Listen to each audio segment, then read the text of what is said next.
we're live. All right. Good to be All right. here. Amazing. Thank you. Thank you, Jeremy Fox from Next Level Psychology. This is Dr. Paul driving a race car, an Audi. Yeah, That's pretty fun. yeah. It makes a good studio. It's perfect acoustics. Yes. That's Yeah. exciting. So here we are. We got about half an hour to cover some topics. And this is for me, it's a part two from the last one I did. And it's kind of also a part two from the last one you and I both did when we reviewed Scott Galloway on Diary of a CEO, Yes. talking about lots of things to do with dating men and women and how they get along or don't get along. And I thought it'd be great to do a part two. That my prior one was called How Housework Hurts Men. But truth be told, there's got to be a part two is housework also hurts women in a different way. It hurts them both in different ways. And you and I were just talking about the research from evolutionary psychology and just marital research saying what are the biggest causes of, right? Number two, I thought was bizarre the first time I saw it. Number two is housework, Right. doing dishes, right? And then some men have even written about how I refused to do dishes and then I got divorced because of it. Mm-hmm. It seems almost counterintuitive, or wrong in some way. Like you would dump the love of your life over a dish, Yes. but that's happening. So, what are your thoughts? First off, I talked a So I lot last think, time. well, I mean, I love that information, that podcast. I think there's a lot to dig into. My thought on the evidence is, I mean, I think we have to consider what are the hot button chores and things that one partner just doesn't want to do, and can that be negotiated somehow? I mean, optimally, you have someone who enjoys doing the domestic stuff and in the house, and someone who enjoys mowing the lawn, fixing the car, and doing other things, and that just is great. It doesn't obviously work out that way. And I mean, what is your narrative around um, division of unpaid labor? Because it's going to happen on both sides. There's no way Right. around that. So um, I think it's a crucial conversation people need to have in the early stages of dating, early to mid, because what happens is if you wait till the honeymoon and you have totally wildly different ideas, then you're really going to be suffering from some dissonance that could snowball into, as we're talking about, at the very minimal consistent argument, at worst divorce. You wouldn't even think of these topics at the very beginning of a romance. You're in love and you're enjoying the other person, and you wouldn't even think of this fine detail, this granular detail of what could happen so much later in the Yeah, relationship. I agree. No, I don't think you would. Well, and I think what we're discovering is that you have to do that. I mean, in our ancient past, as humans, I wonder what. So I don't think dating lasted that long. I think we have a lot of archaeological evidence. I think people just were betrothed and married, and then I think you figured it out pretty quickly, probably very young as well. And I'm not saying that was a better way of living. There's a difference between what happened and condoning it, and just being aware of kind of how human history was. But I would hypothesize that there was a lot more cognitive flexibility and less baggage throughout human history when young couples got together. Chores looked maybe pretty similar. People have been wearing clothes for thousands of years, and so washing them and doing other things and dividing up that labor, I think that was probably, you hit the ground running, do that after doing that after getting married, right? But now you've got dating for 2 to 3 years, you've got early phases of marriage, you've got a lot more room for stuff to go unspoken before you have to sink or swim or live or die together as a team. Yeah, very true. A lot more independence. Some people are weighing in like Claudia and Geraldine. Geraldine says she does dishes. I was talking to a friend, Mike, a really experienced guy from the military, this morning, and it generated some ideas, some really bullet points to hit with all this. And I wanted to follow up with the one I did yesterday because I didn't quite explain enough. I think I would be interested in a solution. If the man says, for example, the man is asked to do dishes because, say, he's unemployed at the moment. His wife works, she works hard, she doesn't need to come home and do dishes too. So she asked him to, Yes. maybe demands that he do them, and then he does them. And I have had the personal experience of doing all the dishes, and I notice I feel how I feel as I'm doing them, and I feel that I don't mind at all doing labor. I do labor 24/7. When I'm on call, that's 24/7 labor. I worked every day of COVID, every day, Sundays included through the entire the entire pandemic. Didn't Yeah. mind it. Didn't I don't mind labor, but I minded for some reason the task. Yeah. And I think I know why. And as I said yesterday in the podcast, I won't go through it all again, but testosterone is associated with higher visual acuity. The evolutionists think that's because males with more muscular bodies did the fighting, the warring against other tribes, Yeah. the enemy soldiers, and hunted for the meat. And they had to have high visual acuity Right. out in the world, out in the wild, not in the home. They weren't focused on the home. They're naturally, instinctually focused outward. Whereas females might have a division between the two. And yet, when they are injected with testosterone, their visual acuity goes up as well. So there's something about the hormone itself. That being said, that felt like why I felt bad doing dishes and don't feel bad, if I need to go out into the world and make more income or something like this. Sure. So that's one thing.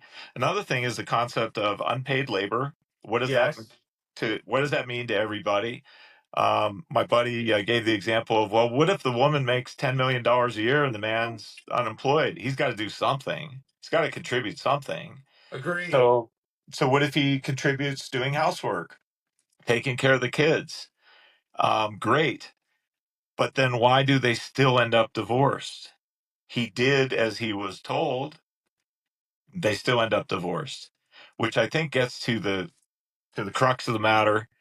I would like to propose the solution, a one possible solution Okay. to this catch-22, this no way to win. If you do the dishes, you get divorced. If you refuse to do the dishes, you get divorced too. Either way, you get divorced. Why? I think it's because masculine instincts and feminine instincts are real, hardwired. They turn on by imprinting. Yeah. Conrad Lorenz's imprinting turns them on at the right stage of development, including in a romantic relationship. That's what courtship is. And if men don't understand women's instincts well and in Yeah. detail, and if women don't understand men's instincts well and in detail, Yeah. everybody's going to lose. Everybody's going to lose because the woman's asking the man to do something that makes sense to her instinctually and makes him feel less masculine instinctually, Okay. which is why she loses attraction for him when he does as he's told. It's why she loses attraction for him. And the same for him. The man who is told to do the dishes, even though he's also employed, maybe more employed than her, and then she doesn't care, doesn't appreciate that he did them, and also more importantly, doesn't appreciate him for the masculine things he does, like going out into the wild and killing for meat and bringing the meat back home. She doesn't reward him for that or appreciate him for that or tell him so. And I think that would be the answer to how couples can get around this dilemma of, just read an article about where I live locally, how do people afford $25,000 a year in childcare? Because they're both employed. Yeah. Who can pay that? In a middle income family, who can pay 25 grand a year for childcare? And now that's what they have to try to do. What if they don't have in-laws and family and extended family to watch the kids? What are they going to do? There is no answer. But Mike had said, what about hiring a maid if somebody does have enough income to hire someone to do the housework or be a nanny, take care of the kids? then everyone would be happy if that were possible. Why? Yeah. Including the maid or the Yeah. nanny. Why? Because they're being paid. It's their job. It's what they want to do. They chose that job. Everybody could be happy if that were possible. Maybe Right. there could be, child tax credits or something that reach 25 grand a year for That'd people to be cool. afford these things. So those were Yeah. some of my thoughts on the matter. I think what's happening is there are masculine instincts, feminine instincts. They're very different from each other. And if they don't get expressed, used, and appreciated and fed by the partner, the marriage it's definitely going to end. Why? Because a synonym for masculinity and femininity is Freud's word libido, which is a synonym for simply the word passion, meaning life force, feeling alive, feeling charismatic, excited to wake up in the morning and go live your life. When you do things that are counter to your masculine instincts or your feminine instincts, you feel less passion for life itself, less passion for the task you are doing, and less passion for your partner. Yeah. Yeah. I think people have to, again, be clear on what things they enjoy and what they don't. We got some comments in the chat about how the book Eight Dates by the Gottmans is a really good primer on conversations for future compatibility, like question. And I know the Gottmans do a lot of good work with saying foundational information to ask and talk about early. That's no nonsense, which I love. It gives you a lot of what of the information that you need to think about and talk about before dating. Excuse me, before marrying. I love that. So that's an idea is to really get clear about your hot buttons and what's likely to, and I know people don't think about it. I don't want to be rude. It's fine they don't think about it, but be aware if you don't, like the less you go into marriage prepared, the more you shouldn't be surprised that something isn't what you expected. There's really not much of an excuse anymore for that. I'm sorry, um, but that's the truth. And we don't Yeah, do a lot of trafficking in truth now, but one of those is the more you stick in la la land and think everything will work out, the more deluded you are about the way marriage works. Now, if you are a very high in openness, low in neuroticism person, that's probably somewhat accurate that you can approach it that way. But if you're high in disagreeability, or so excuse me, if you are low in disagreeability, low neuroticism, high openness, you're probably going to do great just winging it. But for people who are high neuroticism, you're yeah, probably not. And you know who we yeah, are if that sounds like you. So you need to get clear on the fact that if you don't prep for success, you're going to divorce. And it's going to be your divorce era of talking about it, living it, whatever, joining yeah, the ranks of people who that becomes life for a while. So you should be incentivized to think about the chores you hate, the ones you don't like so much, and the ones you're actually pretty cool with. And you could create three categories like that, like do not want to do and eh, could be negotiated. If I have to, I'll do it. And maybe you do one of those if I have to, I'll do it, while you don't have to do something you loathe. It's really when you plan for it, it's not impossible. And so I think we hear a lot about women not feeling like women when they have to be completely in charge of everything and can't relax into their feminine um, relating styles or roles, and I think that's completely valid. I have clients like that. I who've talked about that, and I have some who really they want to help their husbands succeed, and so that they can. And it's not from a place of malice, and I love that. I think, and I know more men need to get clear on what's getting to them when they feel emasculated. Start to draw connections because that's what these podcasts and our Substack accounts are for. Is for the aha moments, like oh I'm feeling emasculated, and that's why I'm not giving even 80% at my work anymore. Oh, I'm feeling emasculated, so blank. Like, hopefully, this helps people to understand that for men who are in that spot. Um, Well, how about a and little granular why? Why don't we do like, two or three exact whys to that yeah, go for it. in answer to Ruthie. And this relates to marriage too. Ruthie asks, "Why is it so challenging to connect with guys from Bumble?" Yeah, I love Okay, that question. I I have an wanted answer. to, yeah, okay. Do you want, Scott Galloway's podcast talks about the percentages and that women have filters by and large. for height, got to be over 6 feet tall, and money, income, got to make over 100 grand a year. And Scott said that factors out to about 2 point something percent of all males.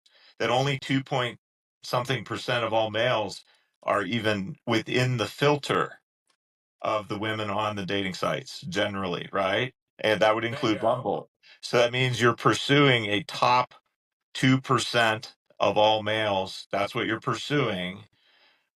I want everyone to be happy though. If that's what you Yeah. want to pursue, I'm not saying lower your standards. Although if you met a lot of guys in person that weren't in that 2%, I'll bet you'd fall in love anyway, because you're going to find other features to the less than 2% men. However, if you want those 2%, what would you have to do so you can be happy? You would have to know what masculine instincts are, and you'd have to be a master at seeing how they benefit you, which the man would appreciate a lot, and also how just allowing him to express them or encouraging him to express them would generate what in him? Passion, which is the same as masculinity. If you masculinize a man instead of emasculate him, which is deadening, he will feel passion for his life and for you. Survival and reproduction. Survival is life, reproduction is you, right? That's what instincts are for. Right. All instincts, according to Darwin, they're for that, and evolutionists. So if you want that 2% of men, you'd have to become a jujitsu master of what are the masculine instincts? How do I understand them, appreciate them, help make use of them in my own life, benefit myself through them? And what's required to be able to do this is not being a narcissist.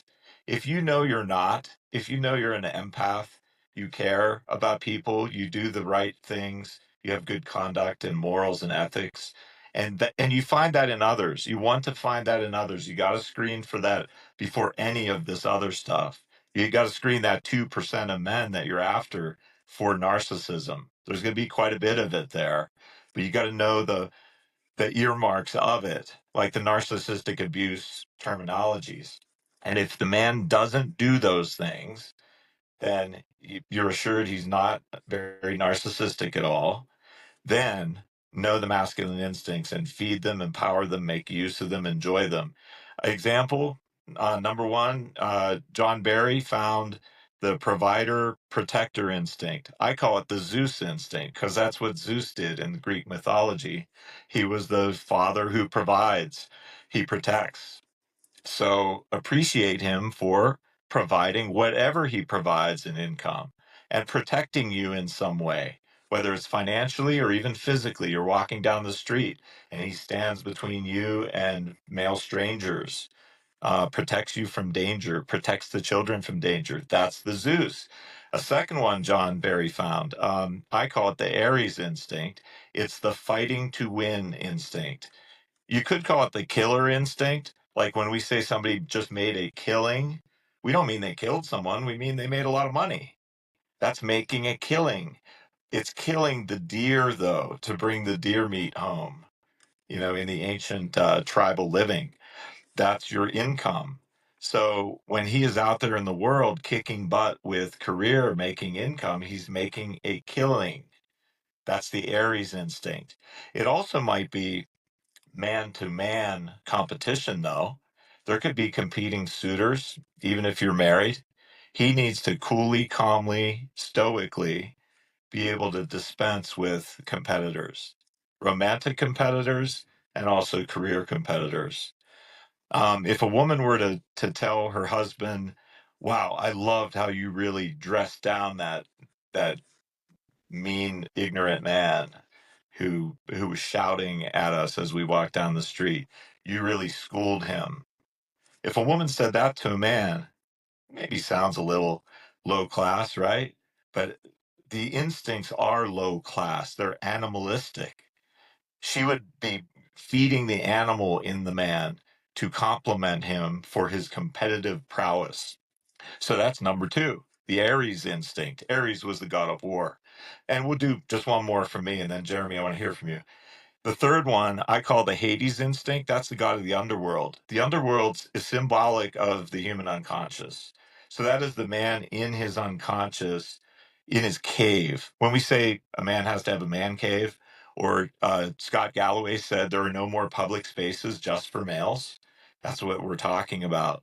That's the place where the man accesses his stoicism, going inside, being unreactive, unresponsive to the stresses of the environment to tap into his inner core strength, the Hades instinct.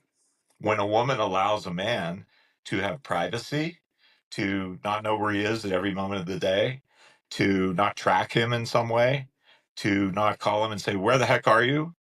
To just trust that he's doing the right thing and he's working as fast as he can on a time schedule, you're respecting the Hades instinct in him.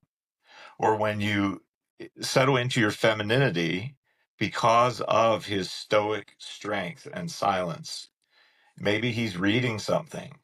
If you let him just read what he's reading, he's in his interior, his personal interior, and he's feeding himself. He's masculinizing himself. What is masculinizing?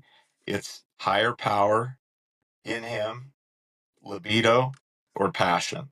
He's impassioning himself. If he feels more passion, then he works harder for you and the family, and he's more passionate about you. That would be my proposed solution to all these dilemmas about men and women not getting along and not doing the dishes and so forth. If he does the dishes and feels bad about it, find some other way to masculinize him. If he doesn't like dishes, give him some praise for the raise he got, or throw a little party, or take him to dinner and tell him how awesome he is in his career, out in the wild, fighting other soldiers and killing meat to bring home. No matter how small his contribution is, maybe you make 10 and that's a lot of meat, you know? Sounds like you got a landline rocking your car out right now, big man.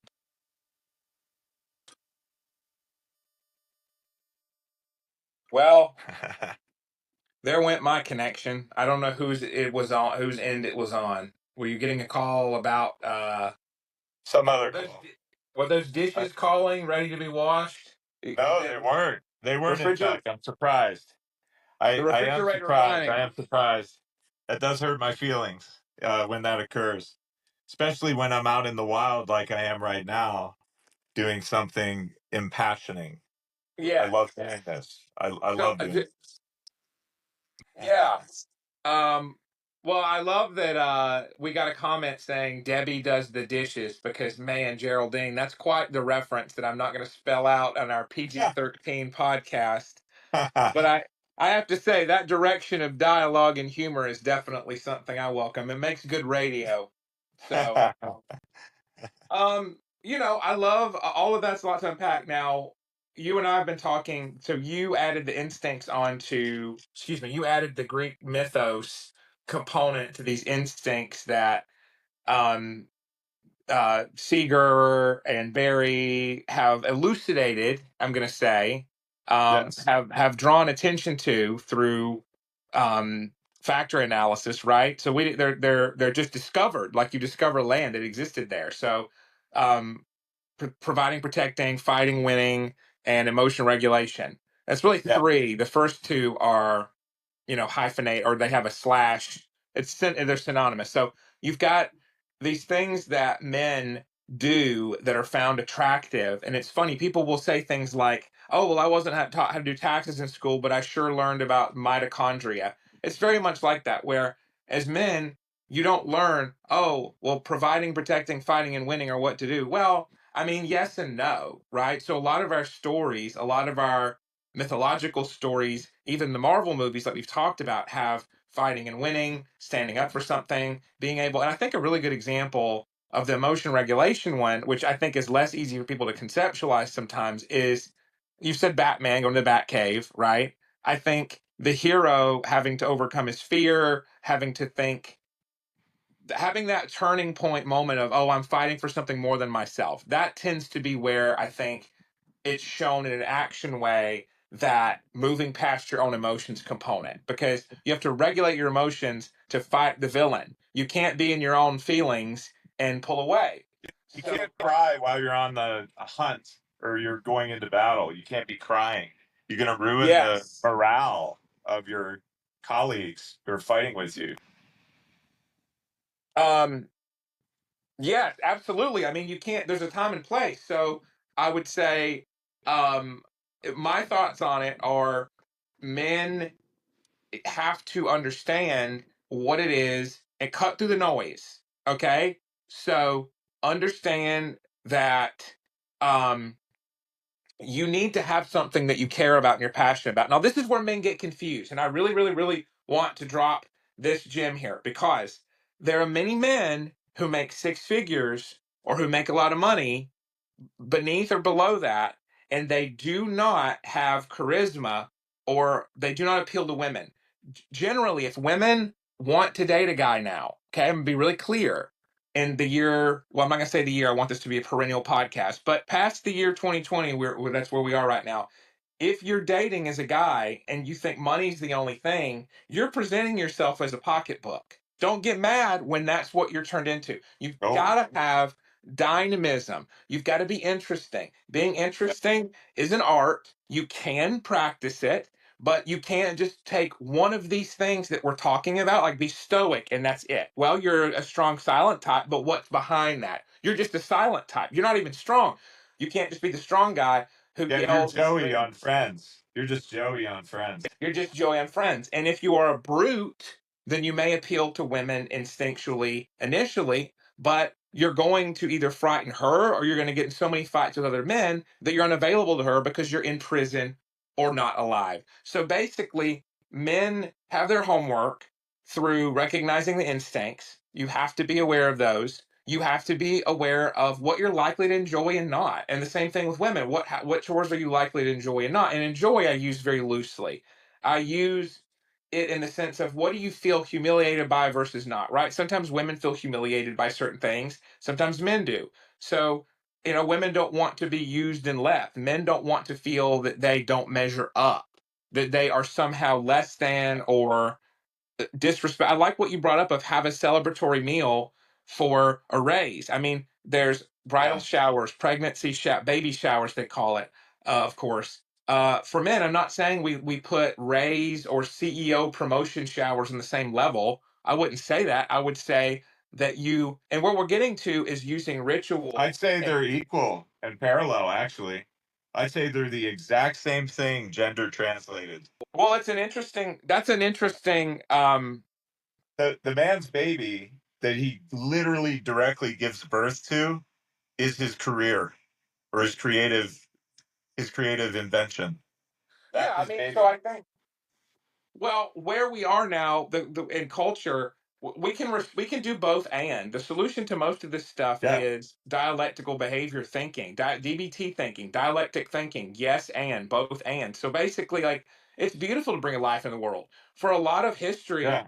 it was a given. Woman have kids, big deal, and that's not helpful. That's really demeaning. And it You was a know that's given. Like improv acting? Do you know what that's about improv acting? One rule of improv acting is yes and, not no. It's yes and.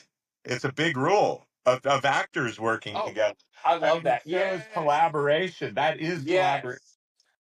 yes, it absolutely is. Yeah. Yeah. Well, What it's if, about creativity. That's what all that's about, and we need that. It's a really good point, actually. what about two feminine instincts that immediately come to mind? We should cover feminine instincts. If males don't understand the granular detail of what are the feminine instincts, then they're not feeding those, rewarding those, praising those, and drawing value from those, enjoying those. I can think of two that my friend mentioned this morning. He told me about a couple he knows where the woman makes $12 million a year and the man makes 3 million. And does the man feel less than? She makes 12, he makes three. He's not pulling his own weight. What happens? At one point, he gets let go from his financial firm So now Okay. he's at zero, although he had the ability to make 3 million last year. Um, they have a nanny. The nanny reports back to the mother, who says, "How did the day go?" And she goes, "Oh well, so your husband joined us for the first 15 minutes at the pool." And the woman says, "Wow, wow, what a great guy. What a great husband. He should be working on starting his business now that he's unemployed, but he goes to the pool with you at least for 15 minutes. What a guy." Non-narcissistic. Okay, step one is, are they narcissistic, highly narcissistic, or not? So Right. he passes that, she passes that, and then Yeah. what feminine instinct did she just exude? And we need to explain this for the public because they don't understand. It's not a man being childish for the woman to express her maternal nature, meaning care, kindness, Yes. sweetness, stroking your hair as her husband. Yes. That's not you being a child.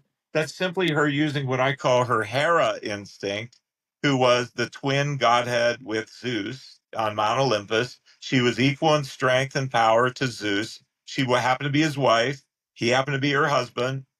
And it's the Hera instinct. And I think what happens is back in the days, decades ago, when we studied child development from infancy onward, John Bowlby and so forth, right? Melanie Klein, we looked only at babies and mothers, Right. but that maternal care of the baby is so valuable. I need to do everything for the baby. I need to take care of the baby, protect the baby. It's tender and sweet. Well, guess what happens according to Konrad Lorenz, who went on to study this after his ducklings when he invented imprinting or discovered imprinting? He went on to study human courtship. Right. Why? Because it happens again in mature adulthood when we start a romance that Yeah. our attachment styles, boom, they come out again.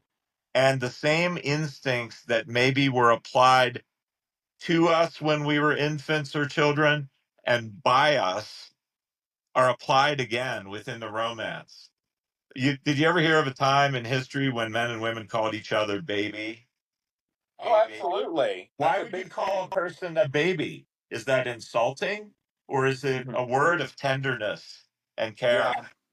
That's the Absolutely. Hera instinct that this $12 million a year woman was exhibiting, despite the fact that she's the biggest breadwinner I've ever heard of. That a person I know knows. Now, here's the second instinct. This same buddy of mine said, "What about Instagram? You love this subject.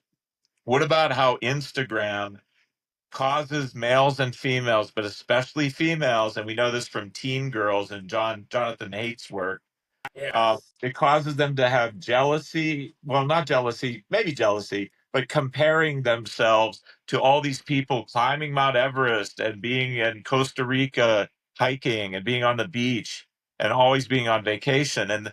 And my husband took me to Colombia, and my husband took me to Hawaii, and all these women are seeing this and comparing themselves. Well, guess what? You could go narcissistic with that and get kind of seduced into being more and more and more narcissistic, where you Yep. feel jealous and you compare yourself, and now you criticize your spouse for not giving you those same vacations. Or you could simply respect that as a woman you have what I call a Hestia instinct, the goddess of hearth, home, and friendship among women. Women's friendships with each other are quite unique in how they share a feeling of identity and comparison and borrowing knowledge, ideas, and just pleasure from being friends with each other. It's the Hestia instinct. So, done negatively, that's the cause of Instagram really messing up women's minds and destroying marriages because the husband isn't buying them a yacht and 5 vacations a year.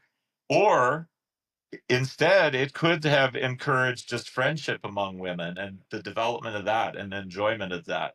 But I think that's the Hestia instinct.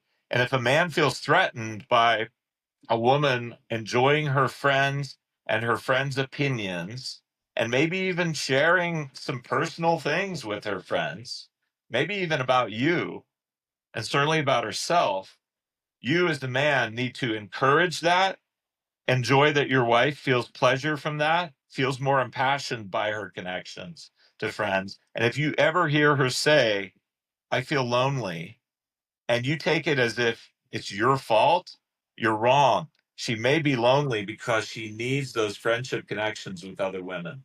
And you need to encourage that instead of being jealous of it. So there's how males need to understand feminine instincts to save their marriages, to make the Yeah. women feel more passion for life. She feels more passion for life. She feels more passion for you.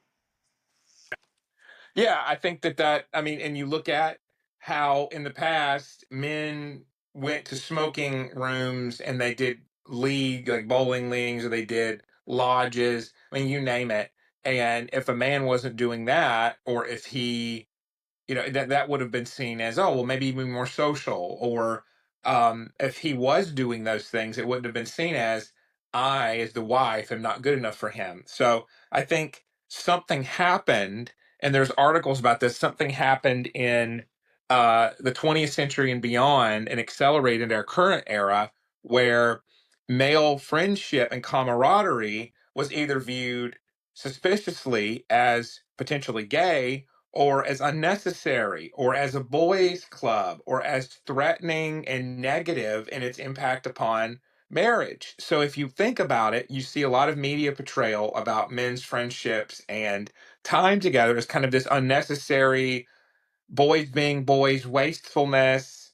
That it's a very extraneous pursuit. It takes away from marriage, dating, raising kids, whatever. But if you flip that, it's kind of known that women are more social. I think that the stereotype that women are more social is actually very damaging, because men and women should both be social. It's they socialize differently. Men do Yes, parallel play and activities, but they've right. always, like someone in the 18th century, if you said women were more social than men, might have kind of looked at you like, well, it's different, but not necessarily. So I think somehow we've bought into Ah, a myth. I And love that. I yeah, love what you just said, because that's an answer to the utter absence of social spaces for men only today. bingo. It's Yes. an Yes. answer in that, say that a woman heard what I just said a little bit ago about how if you recognize a masculine instinct and aid, abet, encourage it, praise it, love it, and take part in receiving value from it, what if that woman says, come on, you're giving me more homework? I already work hard enough. I don't need to have to do that too. How about this? Uh, pawn it off, upon the duty to raise the masculinity of the man and therefore the passion for life and for you to other men. Have him go find a space with only other men that he likes and let him do sports or just talk trash or do what men love doing together in the parallel play. And don't Yeah. say, what are you up to? What are you up to? I know you're up to no good. No, encourage it. Then you won't even have to do it, at least in that domain.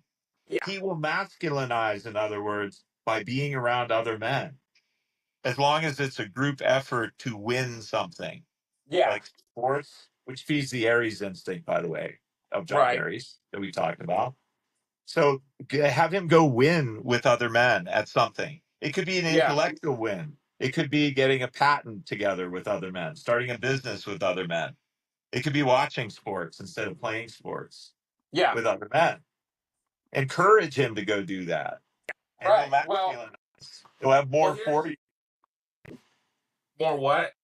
He'll have more to bring home to you, more Yeah. passion for life and Well, for I think you. about it this way. So you'll see this now in the workplace.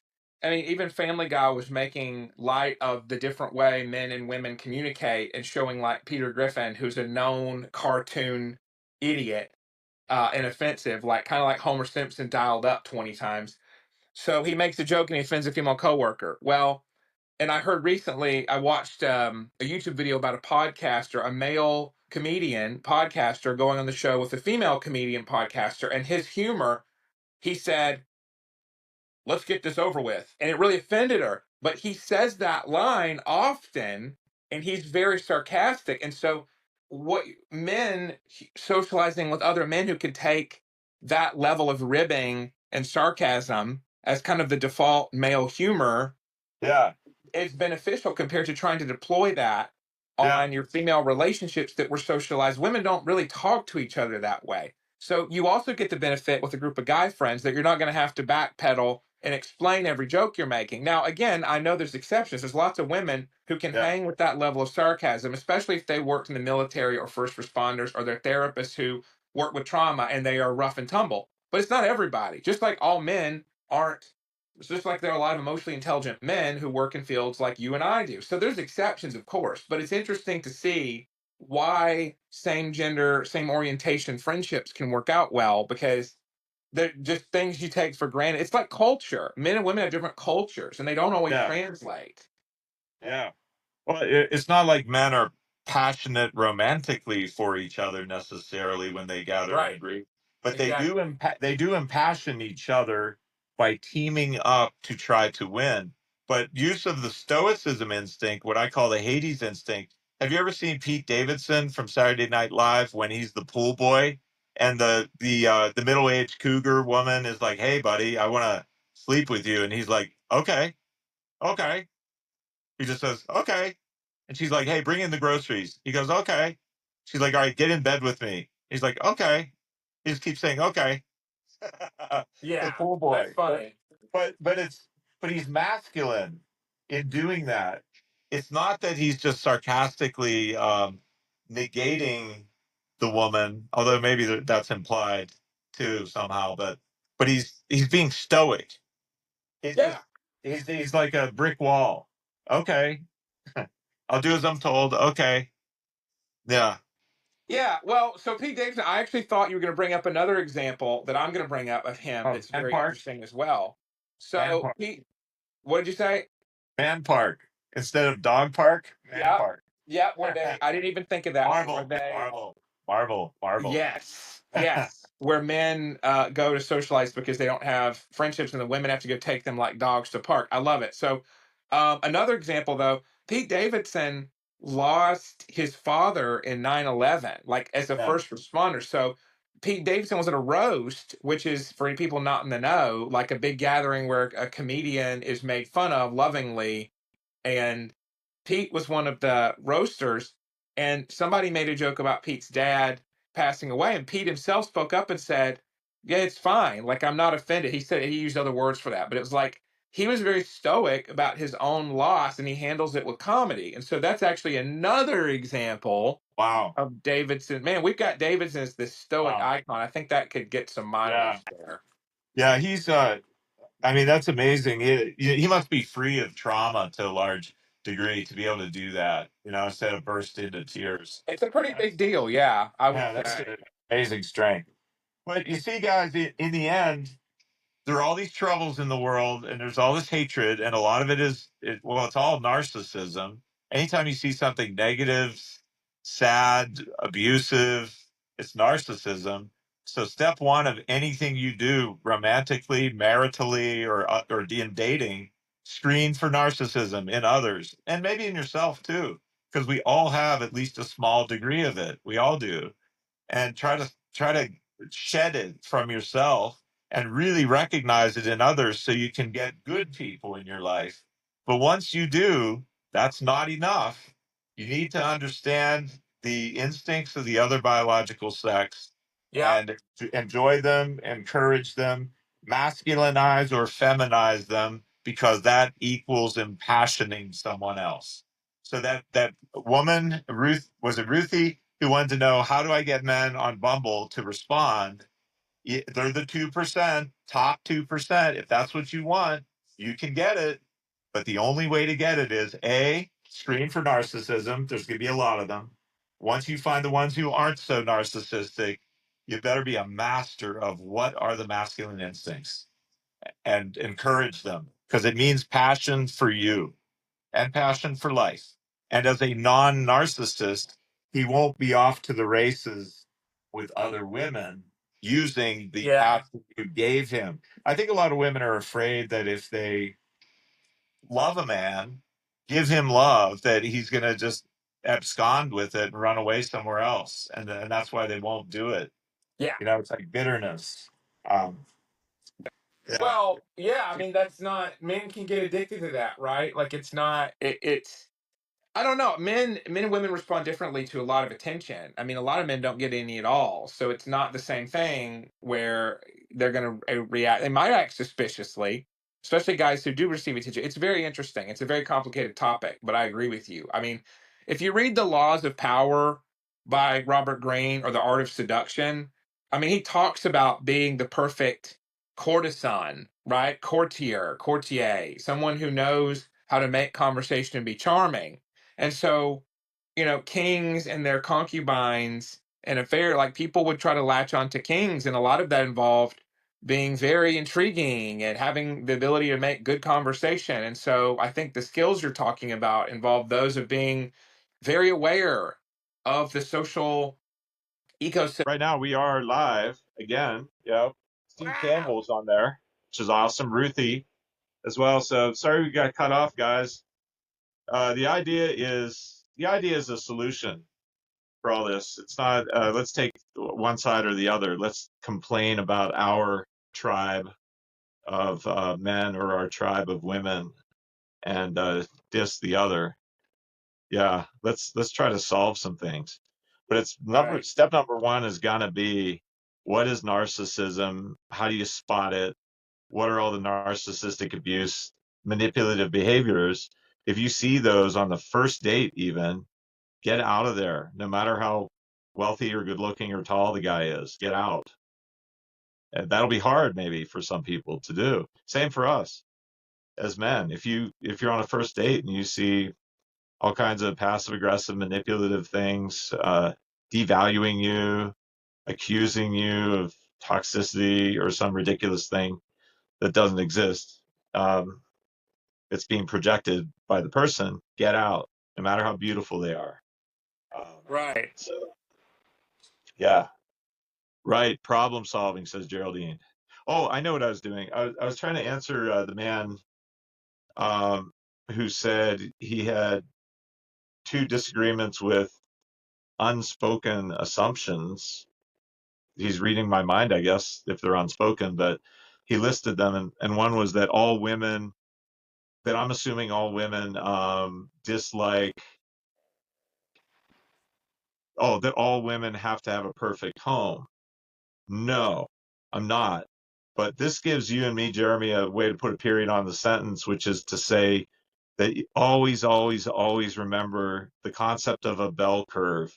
Even if you're not a scientist or mathematics wasn't your thing in high school, you've heard of a bell curve where most people are toward the center, which is the mean or the average behavior.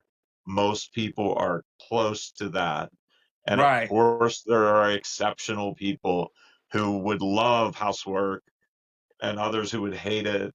People that would love fixing cars, others that would hate it. But we're talking about the center of the bell curve. Right. Um, that no matter how aggressive out in the world in career, say the $13 million, yeah, 13, no, $15 million woman, how great she is at career, I'll bet there's a part of her that is just passionately drawn to the quality of the home, of the domicile, and the welfare of the children, which was the anecdote we told, despite her making $15 million a year. That's what just impassioned her for her husband and for her life. That's the middle of the bell curve. It's not the tip. That's my response to Yeah. the two criticisms by the gentleman. But thank you for being here.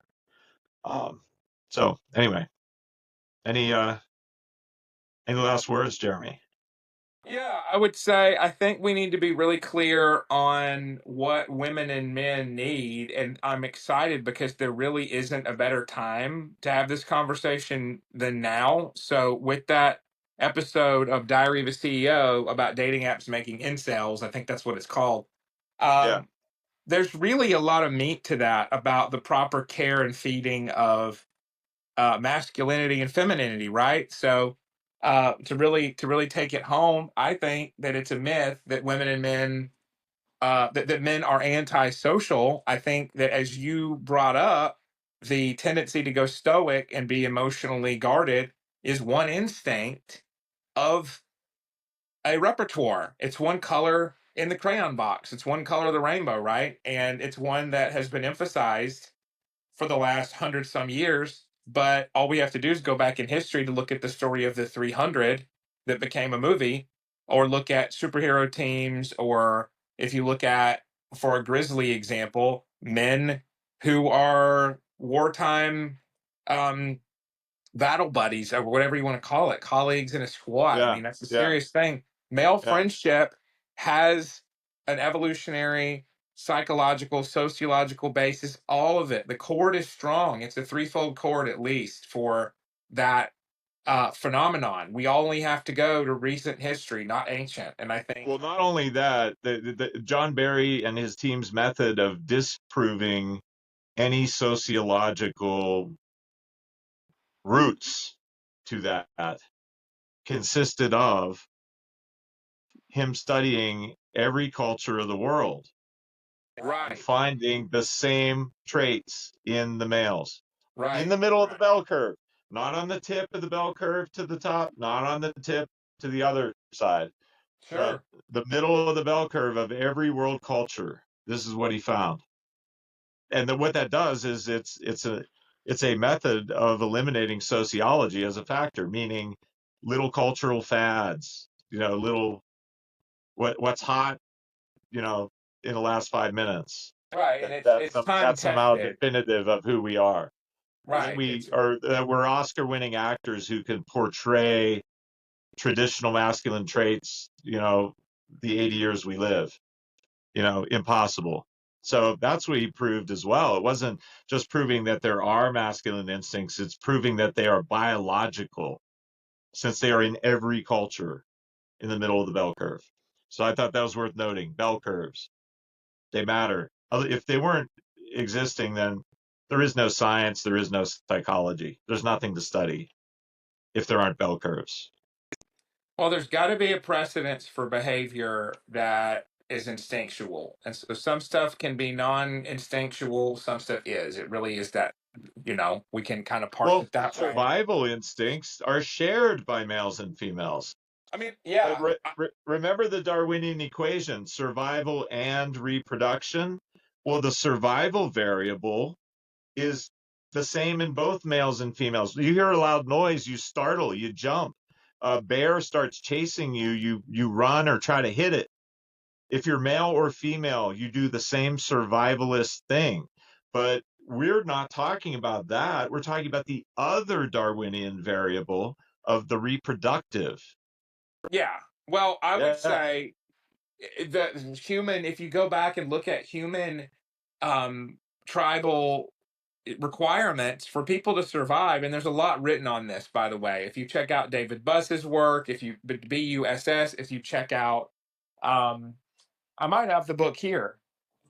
Yeah, if you check it out, Thriving with Stone Age Minds, Christian Nice. evolutionary psychology. I mean, the ability to work together to uh, be pro-social, right? To Yeah. cooperate is very evolutionarily validated and based, because human beings are the creature that has to band together to take down the mammoth, or large animals that are usually predators. And so the human social system is like each person is a connected neuron in a brain. It's very, very, to use the word from Twitter, Lindy, which means the longer it survives, the longer it will continue to survive.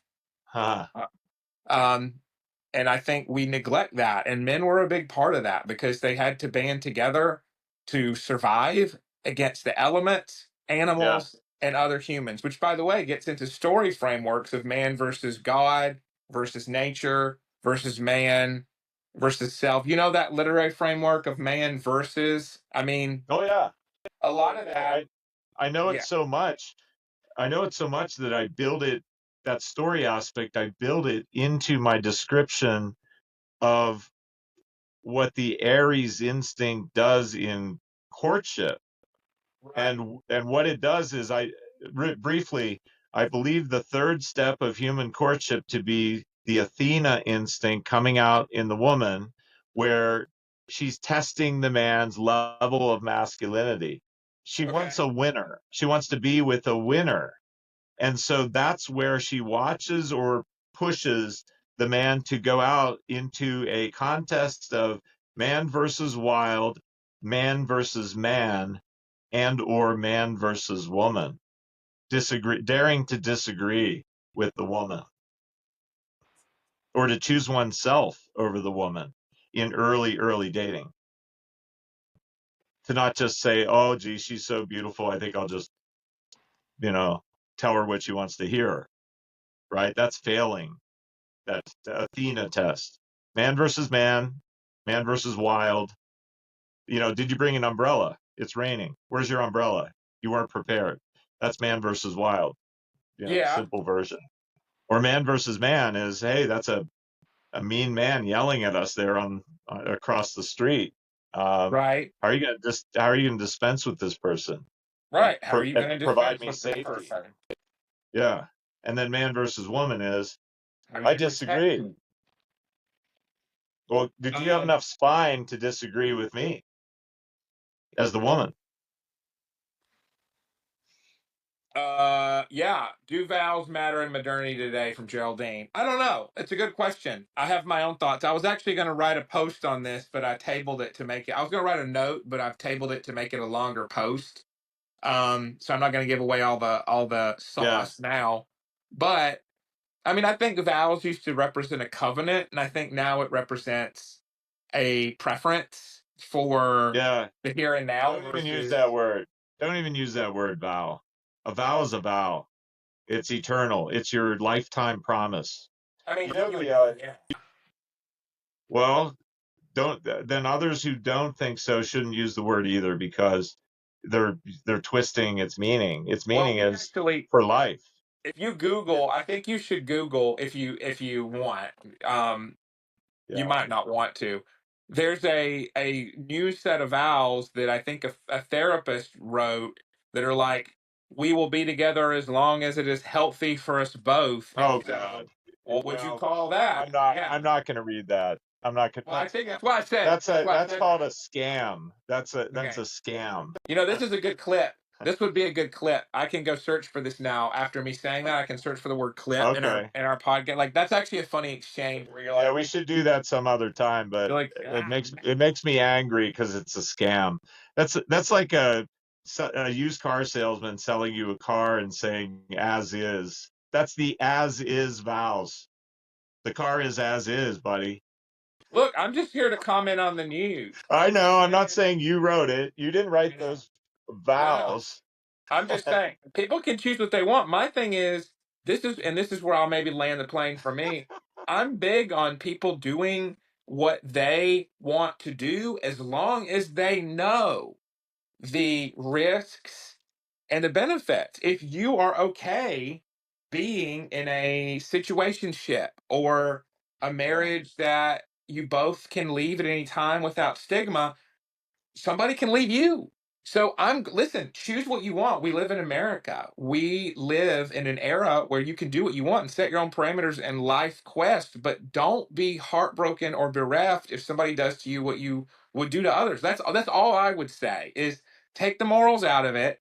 I'm Christian, but everyone isn't. So take the morals out and say tit for tat, can you live the way you want someone else to live that you're dating? Can you have it equal? If not, you have to decide what do you do with that? Can you take the consequence of your actions if you look in the future and say, well, they can do that to me? If the answer is Well, no, that's then you need to be aware of that. like Scott Galloway challenging males he counsels with, would you sleep with yourself? I love that. Yeah, I yeah, love yeah. that That's pretty point. good. Absolutely. That was wonderful. So you've got to be aware. Like, What do you offer? And that's, I think men have to be, nobody wants to hit the point that you need to offer something besides your own desire for companionship. The more consumerist we get and the more we're marketed to, the worse Yeah, marketers we are. The worst yeah. marketers we are, because we're so used to having it done to us. It's very fascinating. You would think with all the marketing that exists now, people would be better marketers than ever, but they're not. They're worse by far. People will think, Well, "Well, I want this, so I need it." Like, well, well, what can are we you do offering? another podcast on that? Let's do another podcast on that and I agree. We will. and Yeah. the used car marriage, the You used like car marriage, and yeah. the as is vows Well, for people your now used really used do car have an marriage. allergy. People have an allergy to growth because Yeah. it, we've been told, but I mean, people have been told, they grew up on it like the last 15 years, whole generations grew up on this idea of love me, take me or leave me. Like I'm better. It's, what is it? Like, if you don't take me at my worst, you don't deserve my best. That was the mantra for a lot of people, man. So, That I that's love what it. we're trying to teach. One of our readers says she loves sleeping with herself. So I really enjoyed the kind of That's humor we've great. gotten today from her and Yeah, Carol Dean, and I hope people bring more of the yeah, in-your-face double entendre humor because it's good radio, and there's nothing like wisdom with humor. You remember it better. You remember things yeah, that make you laugh better. for sure. So, Thanks, Jeremy. Icelandic bougie water here from the gas Oh yeah, station. yeah, that's Very, booge. That's very booge. affordable. It Booge, actually is very baby. cheap. This is fun. All right. Love Thank me, you. love my dog. Okay, Ruthie. All right. We've got to. All right. All right. Goodbye. Bye.